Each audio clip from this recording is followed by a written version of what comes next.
Olá, meus amigos e minhas amigas, apaixonados por história, por arqueologia e por Bíblia. Hoje eu gostaria de convidar vocês para um passeio muito especial, um passeio pelo Museu Britânico. Isso mesmo, um passeio virtual pelo Museu Britânico. Eu não sei se vocês sabem ou quantos de vocês sabem, mas hoje muitos museus têm disponibilizado partes de seu acervo ou mesmo o seu acervo para passeios virtuais, para que as pessoas possam ver, né, através do Google e do próprio site, né, dos museus.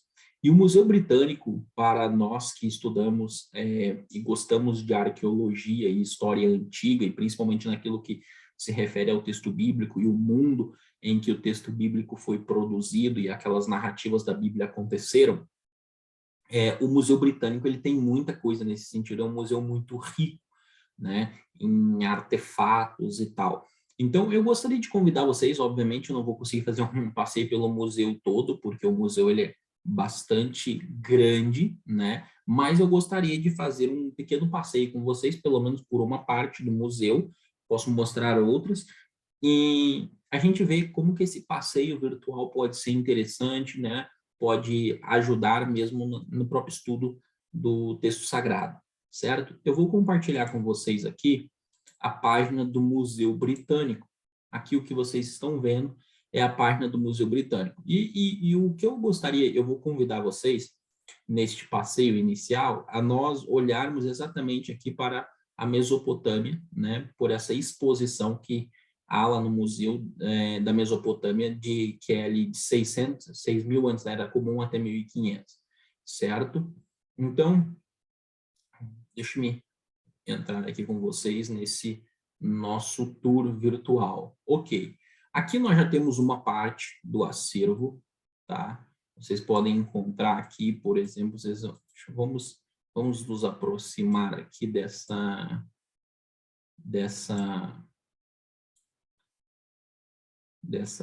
parte aqui. Aqui vocês já podem ver, né, alguns artefatos, ok?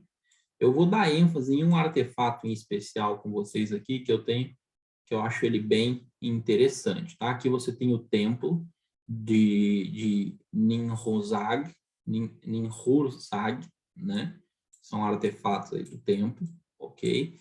Mas eu gostaria, aqui vocês vão ver até algumas estatuetas aqui, ó, olha só, e até mesmo escrita cuneiforme aqui, ó, você tem estatuetas aqui, aqui você tem mais algumas, né? Aqui você tem aqui alguns textos, né? Você pode dar uma afastada também. Aqui temos mais algumas coisas, ó, né? Ó, algumas estatuetas aqui, tá? Então, olhem só que legal. Aqui nós temos uma pedra, né? Ela tem algo escrito nela aí, né? Ali em cima nós temos outros materiais, ok? Então, aqui é um lado. Eu vou deixar o link na descrição, tá? Para depois vocês poderem acessar aí e poderem dar uma olhada nesses materiais. Aqui, gente, tem uma coisa muito legal, que é isso aqui, ó. Eu tenho me dedicado muito a estudar esses selos aqui, esses selos cilíndricos, tá? Aqui nós temos muita coisa legal. Deixa eu falar um pouquinho desses selos cilíndricos para vocês. Aqui nós temos um selo cilíndrico, aonde nós temos aqui Enlil, tá? Que é o deus considerado como o deus fundador de Eridu, né? Da cidade de Eridu, que é a primeira cidade, a primeira civilização na Mesopotâmia. A cidade de Eridu, para aqueles que não sabem, possivelmente ela surge, ele pensa, alguns assiriólogos, alguns historiadores, como por exemplo Paul Krivatsky, ele vai pensar que possivelmente, porque o que acontece? Você sabe que a água não era muito abundante em algumas religiões do Antigo Oriente Próximo. Então, possivelmente ali em Eridu havia uma porção de água ali, um local onde tivesse água, E aí, por conta disso daí, então, o povo começou a se reunir em volta dessas águas ali, porque o povo, determinadas épocas do ano tinha água nessa região, então o povo, as pessoas vinham, se reuniam para usufruir da água ali e também, possivelmente, talvez para comer e tal, até porque se vocês olharem nessa imagem da divindade, ele está saindo da água, você vê que cai água, tem água caindo dos dois lados dele e peixes caindo, né? Então ele está sendo o ápice, né? E é interessante porque ele no culto, né, santuários ali no ápice que foram encontrados dessa divindade, também apresentam ele com peixes, né? Que eram sacrifícios de peixes eram feitos a ele. É bem interessante, né? Então você vê aí que você tem uma divindade, ela está intimamente relacionada com a água, ela está saindo da água, peixes estão caindo dela, e também nos rituais, nos cultos a essa divindade ali dentro da Mesopotâmia, dentro da antiga Suméria, você tem você tem um culto a essa divindade, tá? E é a divindade da primeira cidade. Inclusive, alguns assiriólogos consideram, né, que percebem que na antiguidade essa divindade foi percebida como sendo o deus da civilização e etc. Então é bem legal. Esses selos cilíndricos, né? O que era um selo cilíndrico? Deixa eu pegar algo aqui para dar de exemplo para vocês. Imagine essa caneta aqui, essa caneta ela é redonda, né? Então, o que eles faziam? Eles pegavam um cilindro redondo e eles faziam desenhos no cilindro na volta dele. E depois eles pegavam o cilindro, eles vinham rodeando o cilindro em cima da argila. E aí ficava o desenho, como vocês estão vendo aí, e como está aqui nessa parte aqui, ó. Tá? Como está aqui. Então, esses selos cilíndricos, ó, aqui, inclusive, se vocês olharem, acima do selo cilíndrico, acima da imagem aqui, você vai ver que tem um selo redondo. Cada imagem acima dela tem um selinho redondo, que é o selo cilíndrico que foi girado em cima da argila e deu origem a esta imagem. Então, essa era uma forma que os antigos mesopotâmicos tinham de registrar partes da sua história, tá? Registrar partes da sua história e de forma padrão, né? De contar aquilo. E então isso é interessante, esses selos cilíndricos, gente, eles são muito interessantes para você reconstruir partes da vida cotidiana das pessoas que viviam naquela época. Por exemplo, você tem imagens de pessoas trabalhando e matando um leão, por exemplo. Então, o que parece indicar que pessoas que trabalhavam no campo e etc., em vários momentos tiveram que enfrentar leões, tiveram que enfrentar animais, né, que possivelmente estavam em busca de caça, estavam em busca de comida, às vezes iam atrás de um animal do rebanho e etc., e eles acabavam tendo que enfrentar. Então, esses selos cilíndricos, eles acabam nos ajudando a recontar a história, o dia a dia da antiga Mesopotâmia. E eu tenho estudado esses selos cilíndricos, feito uma análise de vários selos, porque eu estou trabalhando em cima de 2 artigos. Um é o Mundo Perdido de Abraão, inspirado e tomando e me inspirando nos 2 títulos do John Walton, né, que o John Walton escreve o Mundo Perdido de Adão e Eva e o Mundo Perdido de Noé, do dilúvio, né? E eu estou, a partir dos selos cilíndricos e outros artefatos da antiga Mesopotâmia, escrevendo o Mundo Perdido de Abraão, tentando reconstruir o dia a dia a partir de selos cilíndricos e outros materiais, de como era o dia a dia na Mesopotâmia e algumas regiões ali, para nós percebermos, né? Como que os contemporâneos de Abraão viviam e o que eles enfrentavam no dia a dia. E um outro eu vou até mostrar para vocês já já, que é também aí é o Mundo Perdido de Nimrod, onde eu tento fazer uma reconstrução a partir também de artefatos da antiga Suméria aí, sobre a primeira realeza, né, a primeira realeza ali na Mesopotâmia, né? Os chamados, como que surgem, né? No Acádio, a gente chama o lugar, né? Que seria mais tarde um rei, né? Os reis, tá? Então, nós vamos ver. Então, aqui, para vocês verem, gente, olha só, hoje, né? Como que a tecnologia, ela nos proporciona. Isso daqui é interessante, porque tem partes aqui do museu que aí você consegue ir e ter acesso à imagem, tá? A imagem, e aí você tendo acesso à imagem, aqui você pega a imagem, você pode pegar a foto, toda a descrição de cada uma das imagens, tá? Porque se você olhar cada selo cilíndrico, ele tem uma descrição aqui, né?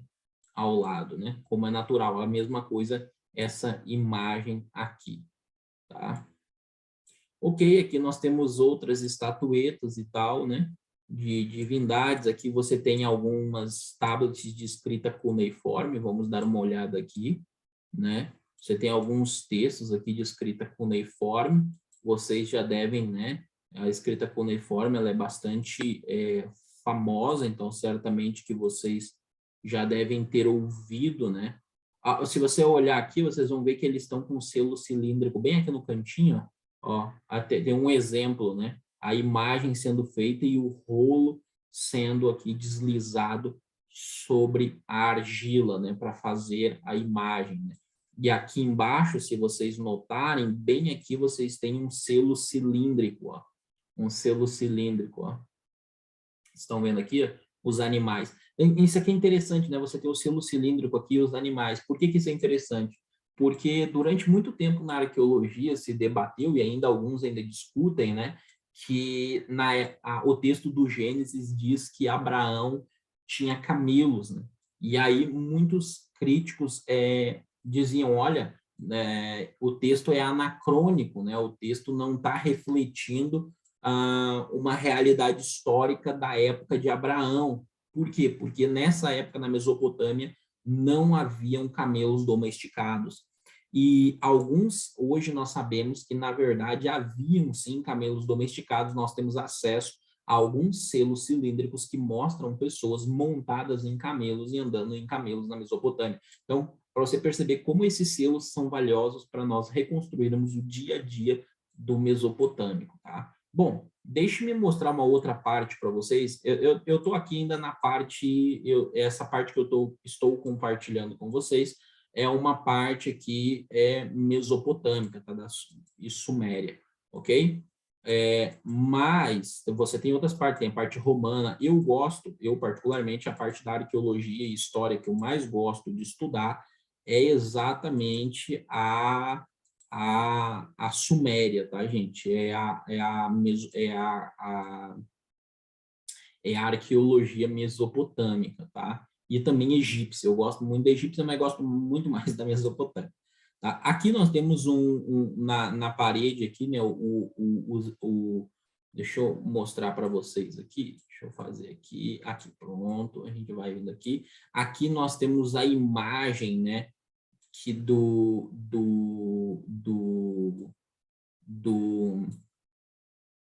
zigurate de Ur. O que era um zigurate, basicamente, tá, gente? Zigurate, ele era uma montanha artificial. Por quê? Os mesopotâmicos, eles acreditavam que a divindade se manifestava no topo das montanhas. Então, o topo da montanha era um local de contato entre o céu e a terra, e a divindade se manifestava ali. Por isso que você vê na Bíblia, em outros textos antigos, a menção ao alto do monte e tal, e a divindade vindo do alto do monte e assim por diante, né? E você vê uma alusão ao santuário celestial, que é a ideia onde o Deus habita como o Monte Santo do Senhor, é porque dentro do mundo bíblico do Antigo Oriente isso era muito forte. E aí, nas planícies, como é o caso de Ur, nas planícies, eles acabavam construindo os zigurates, que eram montanhas artificiais, e eles acreditavam que a divindade se encontrava com o adorador na ponta, aqui nessa parte superior do zigurate. Possivelmente, quando fala lá no Gênesis de uma torre de Babel, era um zigurate que estava sendo construído, tá? Então, aqui você tem esse zigurate, você tem aqui imagem, né, também, é uma pena que aqui não dá para nós enxergarmos tudo muito bem, mas é dos túmulos reais, né, você tem o cemitério real de Ur, que eu vou mostrar algumas coisas que foram aqui encontradas no cemitério real de Ur dos Caldeus, que está bem aqui. Ó, isso aqui, esses materiais aqui. Mas o que eu quero mostrar para vocês é isso aqui, ó. Deixa eu mostrar para vocês. Que eu tenho, eu fiz um estudo recente sobre esse artefato, que aqui é a chamada aqui, estandarte de Ur, tá? É um material, gente, muito lindo. Ele é feito de madeira, um calcário, e esse azul aqui é o lápis lazuli, que é um azul lindo. Eu não sei quantos de vocês já tiveram a oportunidade, já viram a chamada portal de Star, né? Que está, se não me falha a memória, está em Berlim, que é aquele portal gigante que foi encontrado lá na Babilônia, azul com símbolo de leões. É aquela cor, o lápis lazuli. O que é interessante deste material que nós estamos vendo aqui? Nós estamos vendo uma série de pessoas sendo levadas, nós estamos vendo carruagens, nós vemos aqui algumas armas que eles estão usando, algumas coisas que eles estão carregando. Nós podemos perceber que existem algumas pessoas que estão vestidas de forma diferente. Nós temos na outra parte do achado, nós temos um rei sentado, parece que algumas pessoas estão levando algo para ele. Isso daqui é o começo, esse estandarte de Ur, ele nos apresenta o início da realeza, né? Aonde o chamado lugar em acadiano, ele vai se tornar rei, que era o lugar, basicamente era o seguinte, ele era um líder, por quê? Conforme as cidades vão se organizando, as cidades também correm perigo de salteadores, de ataques e etc. Então, se levantam líderes que, a princípio, são líderes populares, que formam exércitos, grupos militares para proteger a cidade. Pouco a pouco, esse líder, esse lugar, ele acaba se tornando rei. E é assim que surge a realeza na Mesopotâmia. Eu quero gravar um vídeo mais atento sobre isso. Eu vou gravar um vídeo aqui para vocês, vai ser o próximo vídeo que eu vou gravar, que vai ser sobre o mundo perdido de Nimrod, tá? E aí eu vou falar mais detalhadamente sobre isso. Só que aí eles começam, só para você ter um spoiler, que você tem um gostinho, eles começam a formar, então, a realeza na Mesopotâmia, até que você vai ter o primeiro império na Mesopotâmia com Sargon, que alguns acham que era o próprio Nimrod. Nós vamos discutir isso em um outro vídeo. Mas quando você lê Gênesis, e aí eu quero finalizar aqui com vocês, né? Porque quando você lê Gênesis, deixa eu trazer isso para o livro do Gênesis, né, que é o livro que eu mais gosto, né, de estudar. Quando você lê o texto do Gênesis, você tem a narrativa bíblica acontecendo. Mas como o texto bíblico ele tem um propósito que não é necessariamente contar uma história, o texto bíblico ele não se propõe a ser um texto histórico, de contar a história da Mesopotâmia. O texto bíblico está preocupado com outras questões. Embora ele tenha, sim, ele traga os relatos históricos, etc., mas com outro propósito. Ele não está preocupado. O autor bíblico, quando ele sentava para escrever, ele não pensava, vou escrever um registro histórico aqui da Mesopotâmia, por exemplo. Então, você tem narrativas de patriarcas, você tem narrativas de figuras importantes que estão acontecendo dentro daquele mundo, dentro daquela época.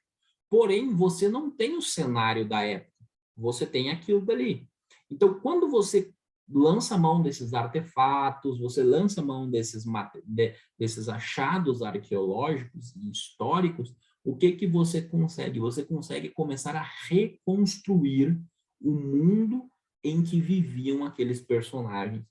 E aí a Bíblia ela vai fazer muito mais sentido para você, a narrativa bíblica vai fazer muito mais sentido para você, porque você entende o texto dentro de sua cultura, dentro do que está acontecendo.